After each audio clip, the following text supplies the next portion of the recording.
Olá, boa tarde. Quarta-feira, 22 de novembro, meio-dia em ponto. Vamos aos destaques de hoje.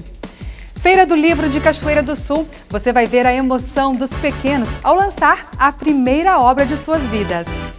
Ai, é muito bom, porque eu tô vendo que quando eu era pequena eu sabia escrever.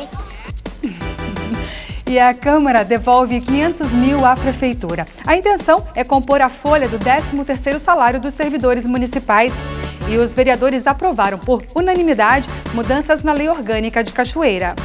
Se cada secretaria que ele for, ele vai ficar lá mofando, digamos assim, que não tem a preferência no sentido de que chega lá e se apresenta e a secretária que esteja lá sabendo que está o vereador ali, ó, ela sabe que tem que atender ele porque ele tem outros compromissos, né? Então, acho que isso aí facilita o rendimento do trabalho nosso. A Prefeitura decide fechar o albergue municipal. O secretário da Estácio explica o porquê da decisão e você vai ver daqui a pouquinho. Busca por creches. SMED precisa acomodar quase 300 crianças até dia 1º. A ampliação de escolas, a abertura de novos espaços vai entrar então numa previsão orçamentária para os próximos anos.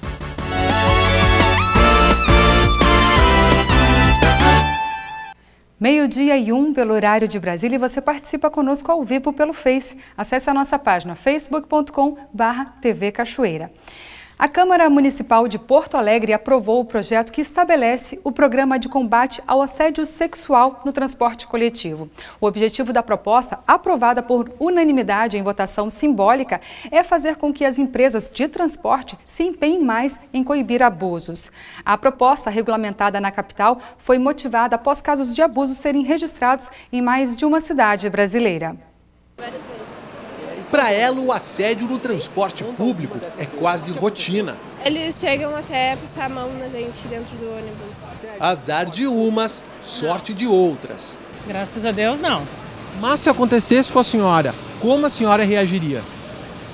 Eu não sei, assim, na hora eu não sei, mas eu acho que eu xingaria ele. Xingaria ele, chamava alguém. Ficar em silêncio nunca pode ser a resposta. O assédio deve ser denunciado no momento em que acontece.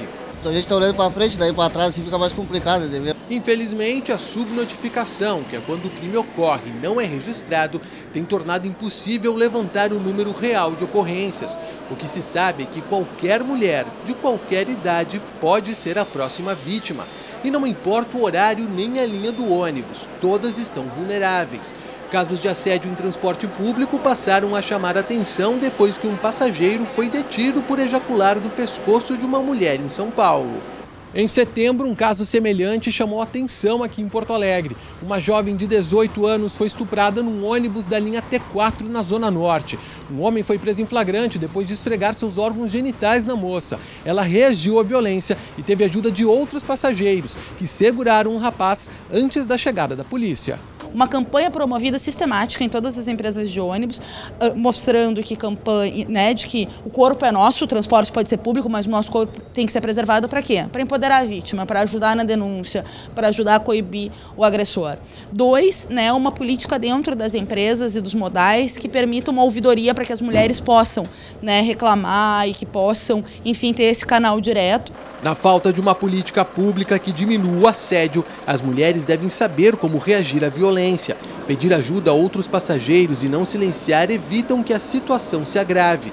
Eventualmente, algumas medidas também podem ajudar a afastar o assédio. Sentar próximo ao cobrador ou ao motorista, são situações que facilitam que essa mulher reaja e tome alguma iniciativa. Evitar sentar do lado da janela, preferir o lado sempre do corredor, o lado de fora, que facilita com que ela se levante, saia daquela posição e tenha alguma chance de reação. Em todo caso, é sempre bom reforçar: a culpa nunca é da mulher. É uma sensação de nojo, porque a gente não tem a liberdade de usar a roupa que a gente quer. A Secretaria Municipal de Educação de Cachoeira do Sul está buscando espaço físico para garantir que todas as crianças entre 4 e 5 anos estejam na sala de aula em 2018. A repórter Gabriela Belo traz detalhes da seleção e do trabalho de acomodação feito pela SMED. A Secretaria Municipal de Educação recebeu 823 inscrições. Deste total, 291 são de crianças entre 4 e 5 anos. Ao meu lado está a Aymara para falar para a gente e, na verdade, falar para os pais de que maneira todas essas crianças serão alocadas nas escolas. Boa tarde, Aymara. Boa tarde, Gabriela. Como tu já disseste, nós tivemos 291 inscrições de crianças na idade obrigatória. Conforme prevê o nosso Plano Municipal de Educação, nós vamos estar, sim, alocando todas essas crianças que efetivaram a sua inscrição, concorrendo a uma vaga para a educação infantil. Importante salientar, Gabriela, que os pais, no ato da inscrição, colocaram 3 opções de escolas em que eles gostariam que seus filhos estudassem no ano de 2018. Então, nós vamos estar bem atentos para essas solicitações. Uma vez não sendo possível colocarmos a inscrição e a efetiva matrícula desta criança na primeira opção dos pais, nós tentaremos colocá-las, então, na segunda ou na terceira opção. Espaço físico, o município hoje não dispõe para todas essas crianças. Nós estamos trabalhando, enquanto município, durante esta semana e na próxima. Estamos efetivamente trabalhando nestas questões. Se houver necessidade, nós iremos deslocar algumas crianças que estavam nas EMEIs para que sejam, então, atendidas em EMEFs, as maiores de 4 e 5 anos.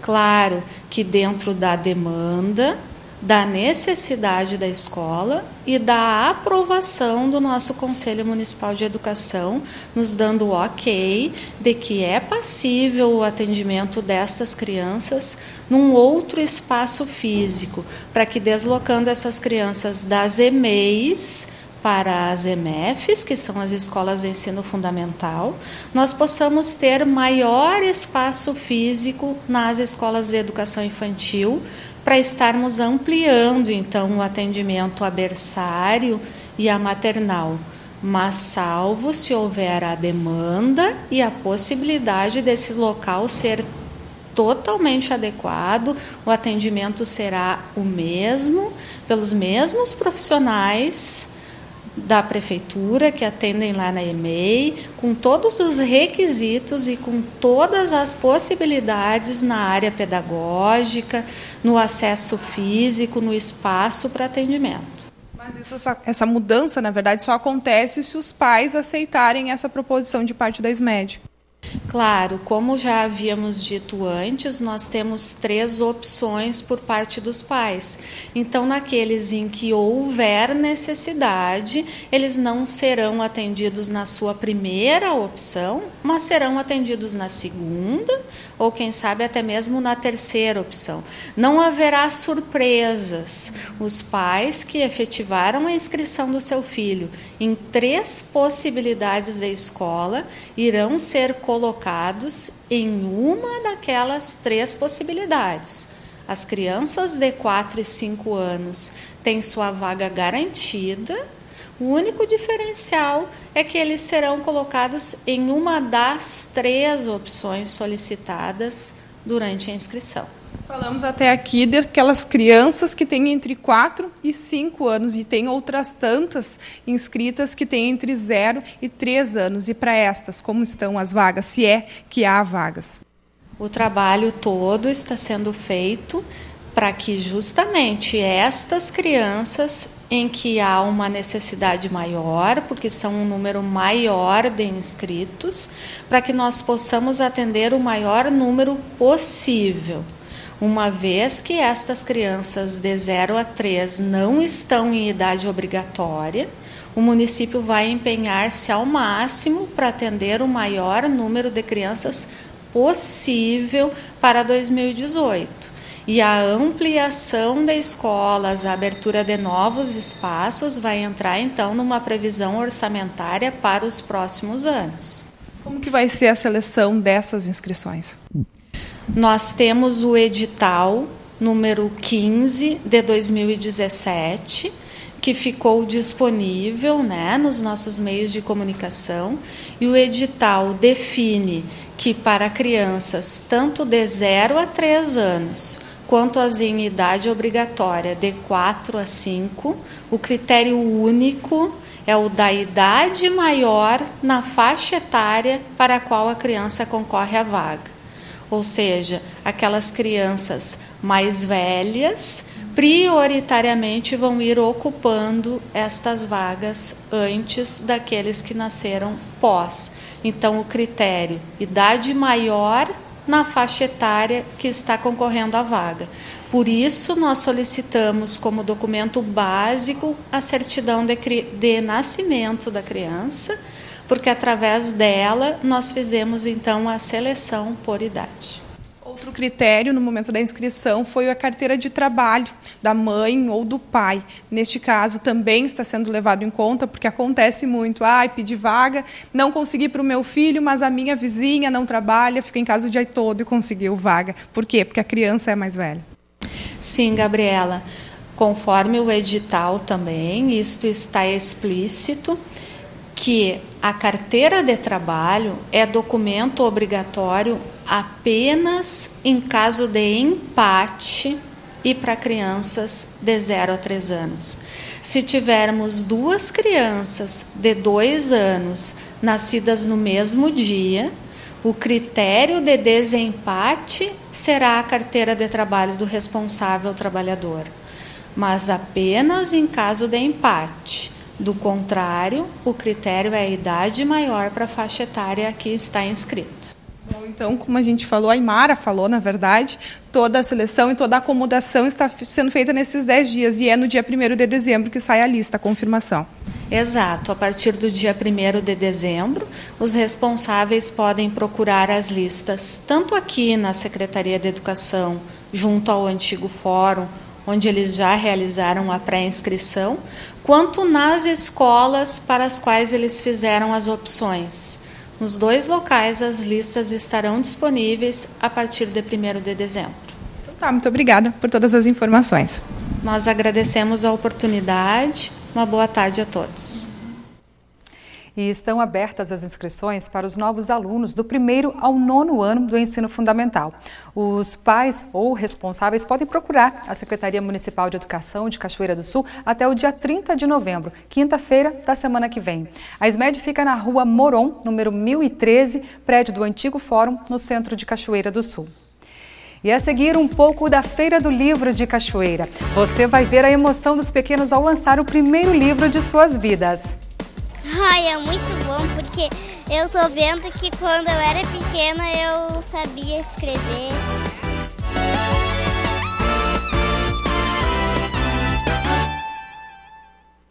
A 33ª Feira do Livro de Cachoeira do Sul está se destacando mais uma vez em opções literárias, preços acessíveis e talentos de todas as idades. Veja na reportagem de Lena Caetano. Os 8 livreiros que participam da Feira do Livro de Cachoeira do Sul trouxeram uma variedade de títulos, estilos e gêneros literários. E, felizmente, foi-se o tempo em que adquirir um livro dependia de muito investimento. As opções existem e não precisa procurar muito. E a 33ª Feira do Livro é uma feira para todos os gostos e para todos os bolsos também. Não é só livro 0 km que tem aqui, tem livros quase 0 km aqui no Sebo. Esse pessoal veio de Santa Maria e trouxe 20 caixas repletas de novidades, de coisas boas e coisas inteiras. Livros a partir de 50 centavos, isso porque nessa promoção, 2 livros por R$1. Nós temos aqui também nesta banca 3 livros por R$10, livros de títulos diversos. Tem muito mais promoções, quem gosta de gibi, a gurizadinha, gibis por R$2. A Gabriela, chega aqui, Gabriela. A Gabriela veio de Santa Maria, está aqui como livreira. Já nesse primeiro dia, tu me disseste que em torno de 100 livros até o iniciozinho da tarde. Sim, já foi vendido sim, né? A expectativa é que venda muito mais. O pessoal procura realmente por preços mais acessíveis? Sim, o que a gente se destaca aqui no preço, né? A gente trabalha com livros novos e usados, mas a gente consegue fazer bastante promoção, né? A tua expectativa de Feira do Livro, que é deixar essas 20 caixas em Cachoeira? Pretendo sim, não levar nada. É mesmo? Sim. O José participa da feira desde 2009 e garante que sempre apostou na oferta de livros acessíveis para que todos possam comprar. Essa qualidade e esse valor de livros que a gente tem é para levar o pessoal de menos poder aquisitivo a ter um livro em casa, né, na realidade, porque geralmente o pessoal sai de casa, o pessoal de menos condições financeiras diz, não vou na feira porque é o seguinte, lá só livros caros. Não é, a realidade é outra. Se a pessoa vir visitar a feira, olhar mesmo, ela vai achar sempre um livro com um preço que se enquadre dentro do bolso mesmo. E como toda boa feira não se resume a somente livros, as apresentações artísticas também se tornam um atrativo a mais. Ainda mais quando os artistas são crianças. Essa galerinha aí é da Escola Adventista e encantou a todos.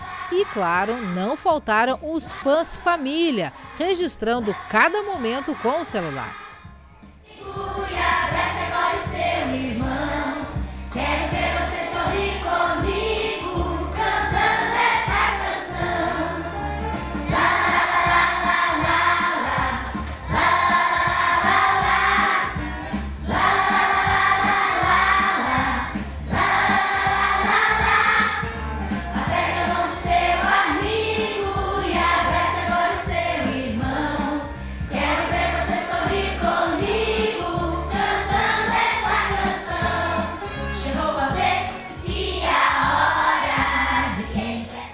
Os pequenos do segundo ano mostraram também que, além de cantores, são escritores. Durante o ano, a professora Luciele trabalhou com eles a expressão de situações e sentimentos através da escrita. Os 28 alunos, além de criar uma história alusiva a um sentimento, também fizeram a ilustração. O resultado disso tudo foi o livro No Jardim da Vida. Escrever esse livro sobre um tema tão importante assim, sobre a nossa vida, sobre as nossas emoções, sobre a família, foi muito importante porque nós conseguimos envolver os alunos, a escola, os seus familiares. Então o resultado ficou muito lindo, assim, ficou um livro escrito sobre crianças, né? Eles puderam expressar sobre um olhar doce, assim, o que significa para eles a saudade, a tristeza, o amor. E nós estamos muito felizes com o resultado. Foram impressos 30 exemplares do livro, um para cada aluno, um para a professora e um para a escola. Parece pouco, mas para as crianças foi o início de uma nova possibilidade que surgiu bem cedo para eles, ser escritor. Ricardo, qual é o teu sentimento no livro? Confiança. Confiança? A tua historinha é sobre o quê? É sobre um irmão e uma irmã. É? Uhum. O que acontece com eles? O irmão tinha confiança na irmã. É? Pra não contar pra mãe que tava fazendo bagunça no quarto. Opa! Me diz uma coisa, como é que é pra ti ver a tua historinha num livro? Que as pessoas vão ler, que as pessoas vão saber a tua história, vão conhecer o teu trabalho? É bom. É legal? Uhum. Como é que foi? Foi difícil inventar uma historinha, criar uma história? Foi difícil. É? E agora é escritor? Aham. É? Quantos aninhos tu tem, Gabriel? 7. Escrever um livro aos 7 anos, como é que é essa experiência? Muito legal. Qual é o teu sentimento na história? Gentileza. Qual é o enredo dessa história? Sobre o que ela fala? Era uma menina que era mal educada e ela não tinha muitos amigos. Daí ela resolveu ser mais gentil com os outros. E daí ela teve mais amigos. E tu, Maria Luísa, me conta. Qual é o teu sentimento no livro? A preguiça. Qual é o enredo dessa história sobre preguiça? Ela fala que tem uma menina preguiçosa e ela não estudava e ela nunca teve emprego. Daí ela não teve nunca emprego. Porque ela não estudava. Quando ela tinha que ir para a escola, ela ficava tomando suco com os pés para cima. Mas que menina preguiçosa, é isso? Aham, o título. Como é que é para ti saber que a tua história está num livro? Quando tu crescer, vai dizer, bom, eu escrevi meu primeiro livro quando era pequenininha ainda. Como é que é isso? Ai, é muito bom, porque eu tô vendo que quando eu era pequena eu sabia escrever. Já é escritora desde pequena? Aham. É? Parabéns, viu? Obrigada. Parabéns pra ti também, viu, Gabriel? Tá. Muito obrigada. Nessa aventura eu vou.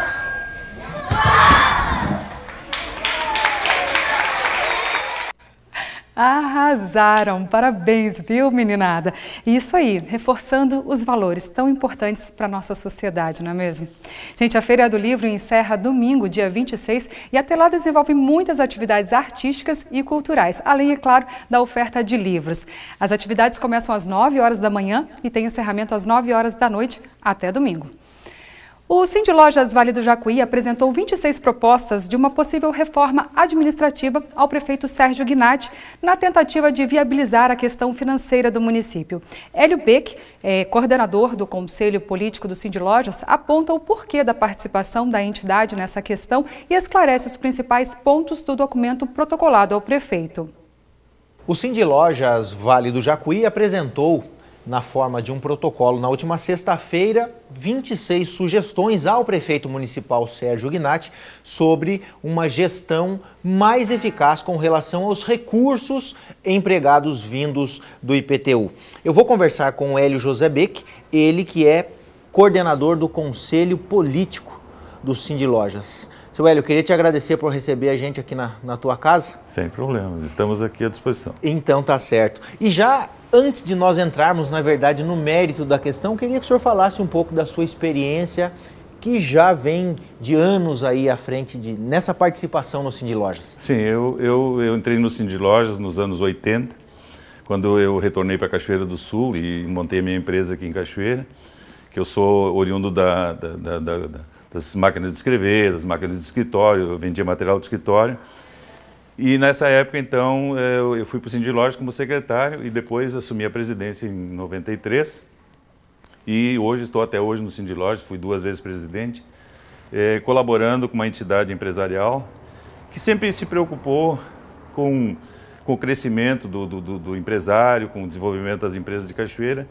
E hoje, atendendo a uma reivindicação do nosso prefeito, nós estamos fazendo algumas sugestões. A gente tem um grupo que já existe, que já estava estatutariamente, já existia dentro dos estatutos, mas que esse ano, no início desse ano, ele passou a realmente, efetivamente, a se reunir e estamos aí para propor novas soluções, tanto para o empresariado, principalmente, que é o nosso foco, mas como o nosso prefeito pediu para a comunidade se manifestar, a gente se manifestou e está aí as nossas sugestões para que realmente Cachoeira continue crescendo, continue se desenvolvendo, porque a gente gosta muito de Cachoeira e ama Cachoeira.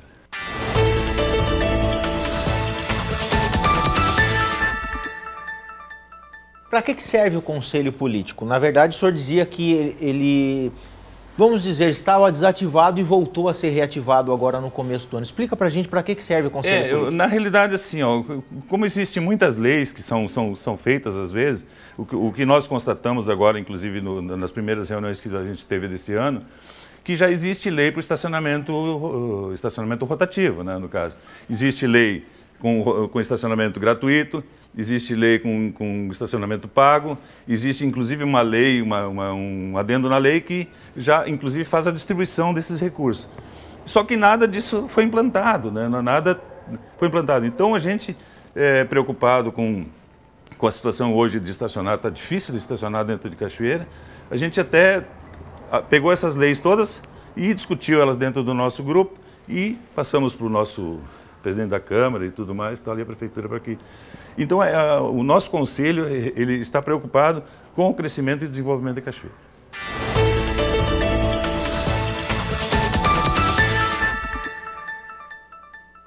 A Prefeitura, ela tem órgãos de controle interno, tem também os conselhos consultivos, além da Câmara de Vereadores, que tem o papel principal de fiscalizar, né, as atitudes, né, as decisões do prefeito e também propor soluções.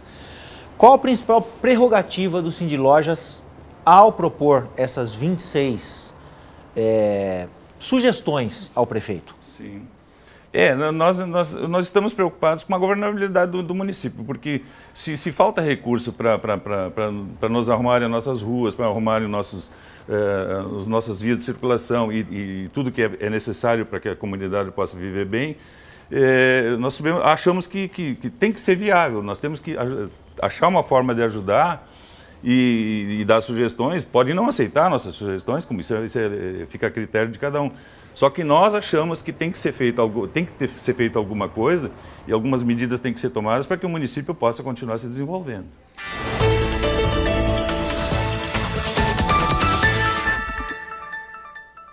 Isso veio de uma decisão colegiada entre vocês para chegarem nesse número de... O nosso grupo é formado por mim, pela minha pessoa, pelo nosso presidente de auxílio, são pessoas ligadas a alguma entidade maior que possa nos trazer subsídio e a gente possa... São pessoas que estão ligadas, por exemplo, a Federasul, a FEComércio, a OAB e tudo mais. Então essas pessoas fazem parte do conselho e a gente discute o problema que nos surge, ou então a demanda que nos surge, nós vamos discutir ela.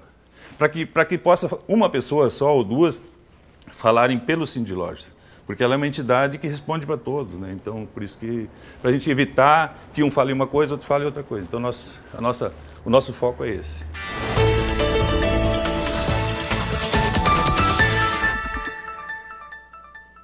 Houve em algum momento da caminhada do Sindlojas aqui em Cachoeira do Sul que o Sindlojas propôs medidas à prefeitura ou essa é a primeira vez? Não, cada gestão de prefeitos que inicia seu mandato, nós pegamos as demandas, eram umas demandas que eram discutidas na diretoria e nas nossas reuniões de época, né, todos os meses, que a gente se reúne todos os meses, e se discutia. Só que isso passou a ser afeto hoje ao Conselho Político. O Conselho Político discute a demanda, ou então a demanda entra na reunião do grupo maior, e essa demanda então vai para o Conselho Político e nós tentamos fazer que a coisa possa chegar Mas o poder público sempre esteve, como é que eu vou dizer assim, nós sempre levamos as nossas reivindicações todas as vezes que um prefeito assume.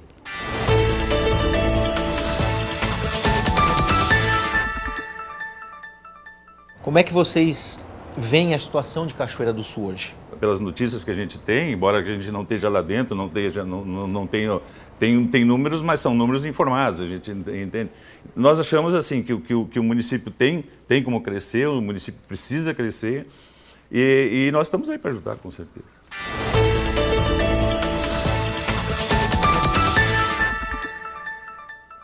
Existem alguns pontos mais problemáticos, se a gente podia assim colocar. Um deles é a questão do FAPES. E uma das sugestões do Sindlojas é que se devolva o FAPES ao INSS para poder gerir tudo isso aí, toda essa questão.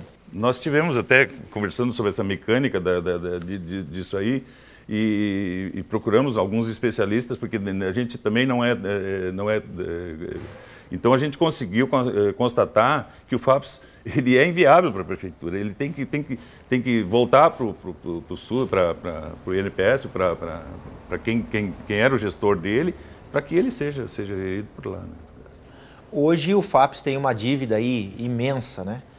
E a prefeitura já tem dificuldade há alguns anos para poder, aliás, eu ia dizer equilibrar, na verdade não está nem equilibrado, né? Na verdade está sempre andando no vermelho a questão do FAPES. Voltar isso aí para o INSS, a prefeitura teria que fazer a quitação dessa dívida. Mas eu acho que teria possibilidade. Como é que se viabilizaria isso aí? O que nós entendemos que isso tem que ser via negociação, tem que ser uma negociação feita com poder maior e eles levar isso para lá, para que eles discutir como vai ser pago isso, como vai ser ressarcido, isso é uma forma que eles vão ter que achar, né? Isso aí nós também não somos donos do milagre, né? Não podemos fazer. Mas a gente está sugerindo que ao menos se discuta isso, né, no caso, e para que a opinião pública saiba o que está acontecendo, porque eu acho que assim, se há um problema, nós temos que saber, a opinião pública tem que saber o que está acontecendo, para que ela possa também, né, de repente, até ajudar.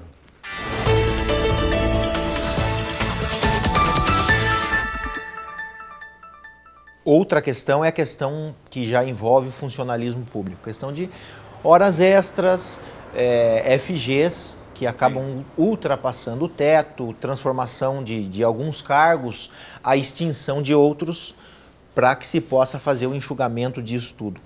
Uma reforma administrativa passa por essa mudança de pessoal? Com certeza. Com certeza.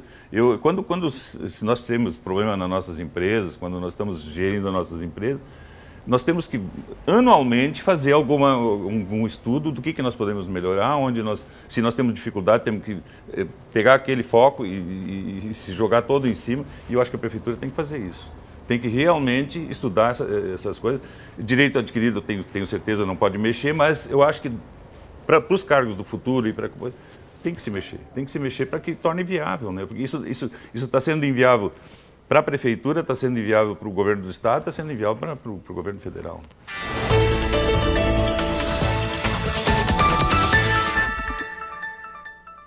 Uma questão que não foi apontada nas 26 sugestões do Sindilojas é a questão do diário oficial eletrônico. Na consideração de vocês, isso não entraria porque não é importante? Eu não vejo por que não. Eu vejo isso aí, tem que, na visão do prefeito, na visão do gestor público, ele tem que pegar isso também. É que algumas coisas a gente até acabou esquecendo, talvez até mais coisas que a gente esqueceu.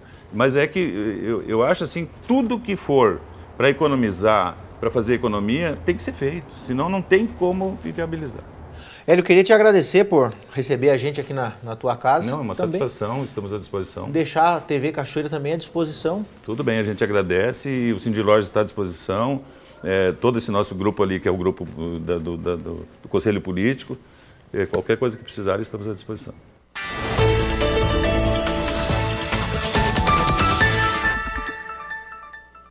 Próxima sexta é dia de Black Friday. No ano passado, em torno de 2 milhões de consumidores compraram algum produto pela internet através da campanha.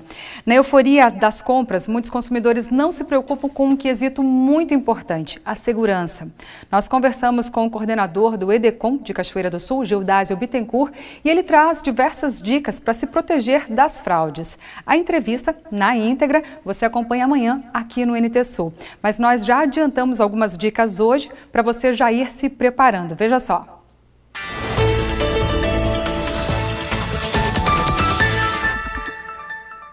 Eu quero comprar alguma coisa na Black Friday, faça um acompanhamento daquilo que você quer comprar, com pelo menos um acompanhamento de 48 horas antes, para eu verificar se de fato o desconto que está sendo me oferecido pela campanha Black Friday é real ou não.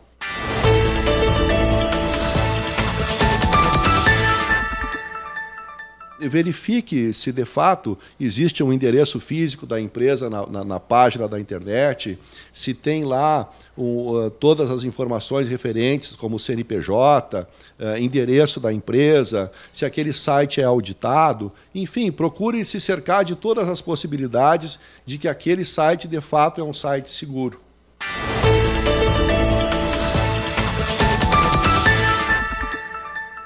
E muitas vezes essa oferta, num primeiro momento, ela é vinculada a uma empresa conhecida. Mas aí você clica e ela te direciona para um segundo site que muitas vezes é um site completamente desconhecido. Então a recomendação nessa situação é, sempre que você clicar e a propaganda te remeter para um segundo site, verifique se realmente é um site seguro. A recomendação é talvez nem efetivar a compra se a propaganda estiver te remetendo para uma segunda empresa.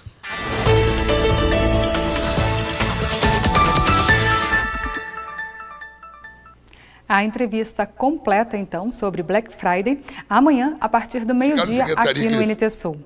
Nós vamos para o intervalo agora e na volta você vai ver. Câmara devolve 500 mil à Prefeitura. A intenção é compor a folha do 13º salário dos servidores municipais. E vereadores aprovam mudanças na Lei Orgânica de Cachoeira do Sul por unanimidade. Se cada secretaria que ele for, ele vai ficar lá mofando, digamos assim, que eu tenho a preferência no sentido de que chega lá e se apresenta e a secretária que esteja lá sabendo que está o vereador ali, ó, ela sabe que tem que atender ele porque ele tem outros compromissos, né? Então, acho que isso aí facilita para o rendimento do trabalho nosso.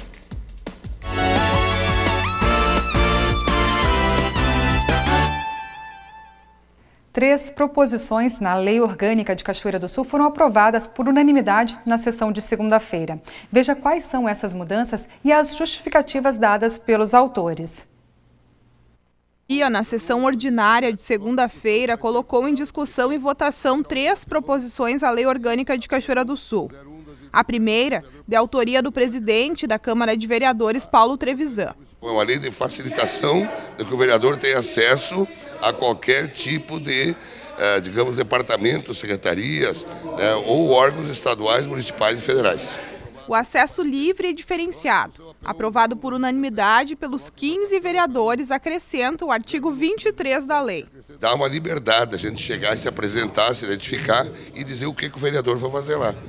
É diferente do chegar e passar na frente, né? Porque muitas vezes até nem o assunto é ali. O assunto mais é com outras pessoas, né? Que não é com a secretária, digamos assim. Então indica que o vereador tem acesso mais rápido, né? Porque o problema que está lá é para resolver o problema das pessoas que estão representando. O objetivo dessa proposição qual é? Sim, é agilizar porque a gente não fique preso, né? Porque o vereador passa indo numa secretaria, vai noutra, vai no fórum, vai na Secretaria de Saúde, vai na Secretaria de Educação, né? O vereador passa andando aí. Se cada secretaria que ele for, ele vai ficar lá mofando, digamos assim, que não tem a preferência no sentido de que chega lá e se apresenta e a secretária que esteja lá sabendo que está o vereador ali, ó, ela sabe que tem que atender ele porque ele tem outros compromissos, né? Então, acho que isso aí facilita o rendimento do trabalho nosso. Outras 2 proposições também foram aprovadas por unanimidade. A de autoria do vereador do PMDB, Alvair Felipe Alberto, altera o artigo 36 da Lei Orgânica Municipal. No encaminhamento do projeto de lei de iniciativa exclusiva do prefeito, este poderá solicitar à Câmara Municipal que o aprecie no prazo de 45 dias. No primeiro parágrafo, recebido o projeto, o presidente da Câmara colocará em deliberação do plenário o pedido de urgência, na primeira sessão ordinária seguinte ao do recebimento. No segundo, aprovação de tramitação em urgência aprovada se receber voto favorável da maioria dos vereadores. Sendo aprovado, o projeto passa a ser incluído na primeira pauta da sessão seguinte ao dia da aprovação. O prazo de 45 dias contará a partir da aprovação do pedido de urgência. Se a urgência não for aprovada, o projeto terá sua tramitação no rito ordinário. No 6º parágrafo, a redação diz que não poderá ser pedida a tramitação em regime de urgência o projeto que dependa de comissão especial para sua apreciação. Se a Câmara não se manifestar sobre o projeto no prazo de 45 dias, desde que aprovada a sua tramitação em regime de urgência, será este incluído na ordem do dia.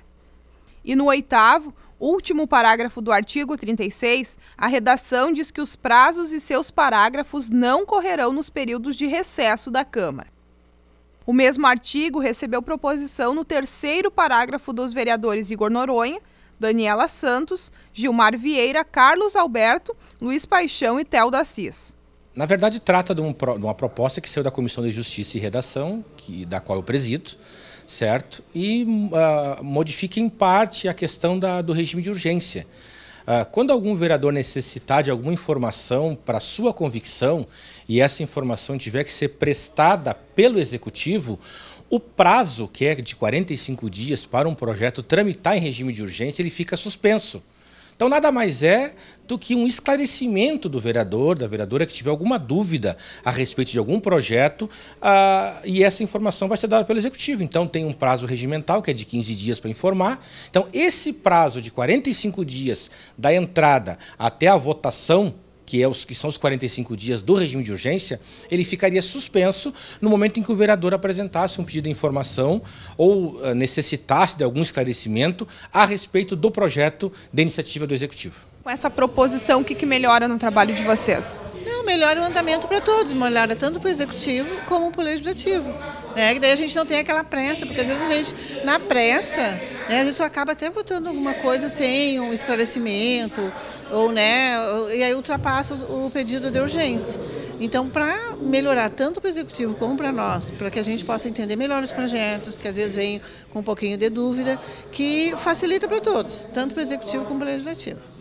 Pode seguir, secretário. Alvair Felipe Alberto. Sim. Carlos Alberto de Moura Moraes. Sim. Daniela Santos. Sim. Gilmar Dutra Vieira. Sim. Igor Noronha de Freitas. Sim. Itamar Pereira da Luz. Sim. Jeremias Madeira Oliveira. Sim. Jorge Alberto Rosa Fialho. Sim. Luiz Alberto Paixão. Sim. Marcelo de Castro Martins. Sim. Nelson José de Azevedo Júnior. Sim. Noeli Cabral Gonçalves. Sim. Paulo Sérgio Trevisan. Sim. Teoda da Silva Cis, sim. Valdocir Marques. Sim. E a Prefeitura de Cachoeira do Sul decidiu fechar o albergue municipal. O secretário da Stas, Newton Fortes, afirma que o fechamento não é definitivo e que a casa necessita passar por uma reformulação física e na estrutura dos serviços prestados. Exatamente, Darcy. Na verdade, não é um fechamento definitivo, apenas um processo de reestruturação tanto da casa quanto dos serviços que são prestados ali no albergue municipal. Para nos dar mais informações, vou conversar com o secretário da Stas, Newton Fortes. Secretário, Cachoeira do Sul passa a fazer uma reestruturação no serviço que é colocado ali para aquelas pessoas que são assistidas no albergue municipal. João Paulo, nós estávamos fazendo um trabalho há bastante tempo junto ao albergue, com aquela população que ali precisa do serviço. E chegamos à conclusão de que precisávamos reformular tanto o serviço quanto o prédio, que tem dificuldades na questão do telhado, na questão da estrutura da base dele, que é muito antigo, isso era da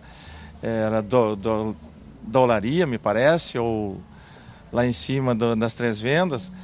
E isso aí nos preocupava muito e nós pensamos em fazer um trabalho bem próximo a eles e não estávamos conseguindo fazer esse trabalho.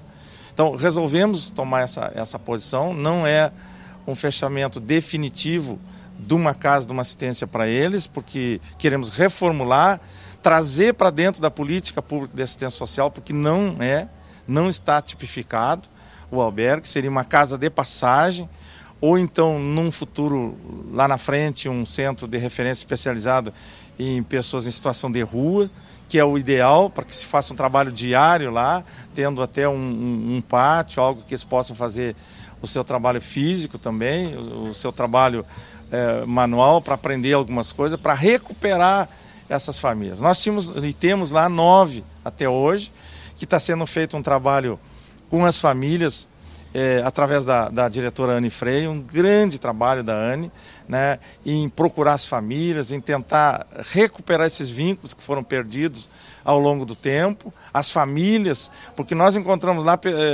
pessoas que têm 2 casas, 2 famílias, e não estavam em casa, quebraram o vínculo, se desentenderam e passaram a morar no albergue. Não é moradia, o albergue não é moradia, a casa é uma casa de passagem, o máximo que pode se ficar ali é 15 dias, para resolver os seus problemas e continuar a sua vida. Nós não podemos, o poder público não pode assumir essa responsabilidade com pessoas jovens, fortes, né, de ficar dando a eles alimentação, dando a eles o cuidado, dando a eles o local, com televisão, com ar-condicionado, com funcionários cuidando deles no local. Isso é temporário, isso é rápido, para que eles resolvam as suas vidas e continuem a produzir, a se recuperar daqueles problemas que cada um tem. Tem o CAPES fazendo esse trabalho, tem o CREAS que vai acompanhar, então eles não vão ficar desassistidos, nem a família e nem eles vão ficar desassistidos, né? Vai ter o CAPES atuando como sempre e o CREAS, através da assistência social, fazendo um trabalho, os assistentes sociais e os psicólogos com eles, né? Então não vão ficar desassistidos. O que nós estamos fazendo é reformulando o prédio, reformulando a política, o serviço, né? E trazendo para dentro da política de assistência social, onde nós podemos ali receber recurso, porque até então é recurso livre do município, uma despesa grande, que não é fundamental. Se recupera uma pessoa, esses recursos são pequenos, né? Mas quando não se tem resultado, a gente precisa tomar algumas decisões fortes para que as coisas aconteçam de uma forma melhor para eles, para a família e para a sociedade. Essa reestruturação pode-se dizer que também é pelo momento financeiro que atravessa o município? Não tanto, né? Mas também. Nós temos uma despesa ali de 15 mil reais.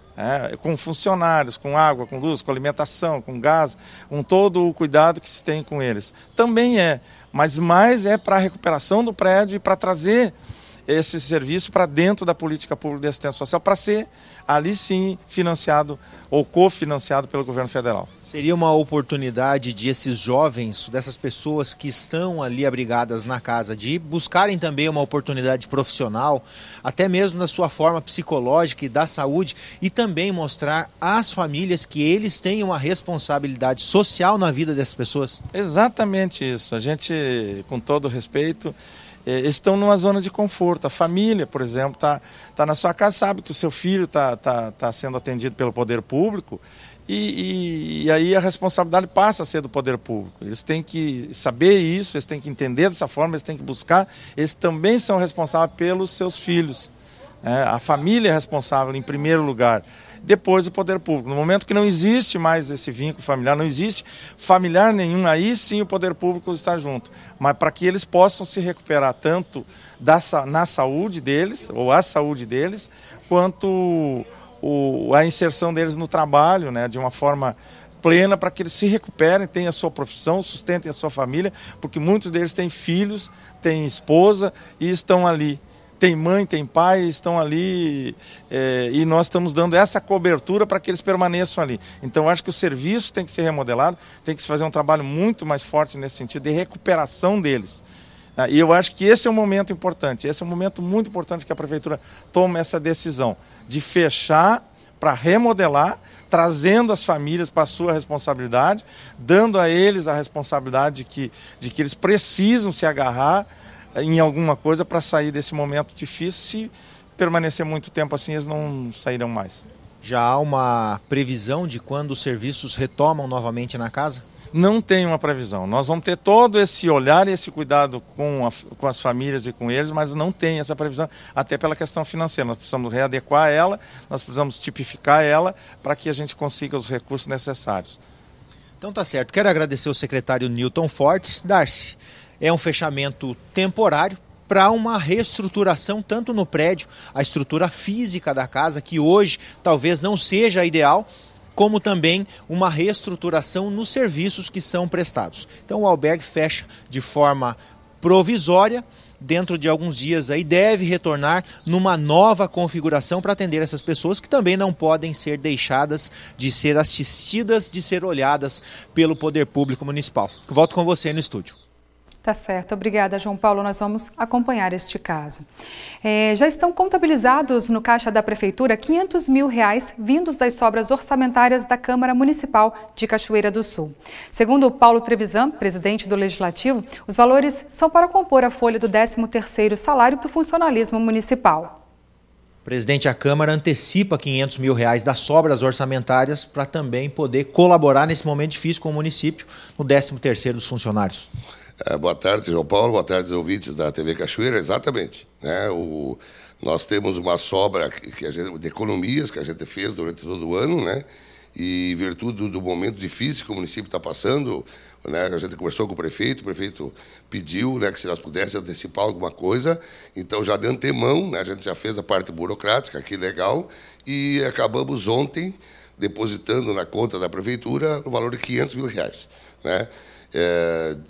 A princípio é para ajudar para ele fazer o financiamento do 13º, né, dos funcionários, porque para nós o salário é uma coisa sagrada e jamais deverá ser atrasar ou não receber, né? Isso aí causa impacto tanto na família como no comércio, né, como em tudo que é lugar. Então o salário para nós é uma questão, né, prioritária. Então a Câmara já devolveu ontem R$500 mil, né, para o prefeito já ir se organizando do dia 18, 19 de dezembro. Nós vamos dar outra devolução bem maior que essa aí, né, para ajudar no pagamento do 13º salário. Essa foi uma decisão da mesa ou uma decisão colegiada entre todos os vereadores? Nós chamamos a mesa, conversamos com os vereadores, né, mas ninguém se opôs, né, não há necessidade de a gente, né, fazer questionamentos, né, porque todos aqui, como somos representantes do povo, né, a gente tem a obrigação de fazer realmente as coisas conforme a necessidade manda, né? Foi uma decisão da mesa, nós sentamos, aprovamos, né? Falamos para os vereadores que nós devolveríamos agora R$500 mil e posteriormente, dia 18, 19 de dezembro, antes do dia 20, né? Nós devolvemos o resto. Esse número restante que fica, já tem uma quantia exata do que vai ser devolvido para a Prefeitura, presidente? Olha, nós temos aqui alguns projetos em andamento, né? A gente tem a pintura do prédio, por exemplo, que foi uma coisa que a gente não vai conseguir fazer esse ano, não em virtude de nós não termos encaminhado, né? É que, como é um prédio tombado, que tem restaurado, aquele negócio todo, né? A gente teve que fazer um projeto. E esse projeto, se nós fôssemos pagar, custaria em torno de 18, 20 mil reais. Aí a gente optou por questão da economia, pedimos uma arquiteta da prefeitura, né, que ela, nos momentos de folga dela, eu agradeço, né, que é a arquiteta Márcia, ela fez o projeto para nós, que ficou pronto agora há poucos dias atrás. Então, se nós fosse pintar a Câmara, nós gastaríamos um valor. Como nós não vamos pintar, esse valor vai sobrar. Mas, assim, ó, eu calculo que em torno ainda de uns 700, 800 mil reais nós vamos devolver ainda para o município.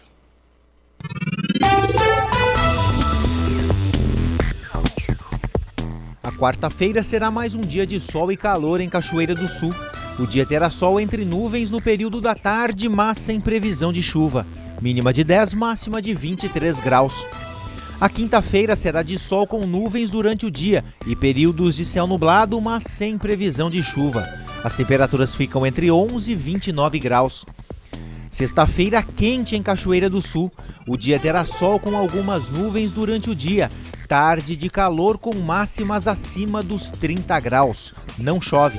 As temperaturas ficam entre 16 e 32 graus. Confira no mapa como fica o tempo hoje. Ar seco e frio cobre o estado hoje e o sol predomina. Haverá nuvens em algumas regiões, porém com céu claro em parte do território gaúcho. Será uma jornada amena, que iniciou e terminará de forma fria. Durante o dia, o sol predomina apesar de nuvens esparsas. Na capital Porto Alegre, a máxima prevista é de 25 graus. Em Uruguaiana, na fronteira oeste, 27. Em Passo Fundo, no norte do estado, 23 graus. E em Santa Maria, na região central, 24. Para o litoral norte, Tramandaí, Torres, 21 graus.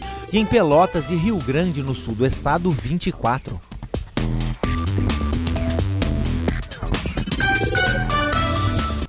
O NT Sul desta quarta termina agora. Às 7 da noite você acompanha informações do Brasil e do mundo no Jornal da Novo Tempo. Uma ótima tarde para você. Até amanhã.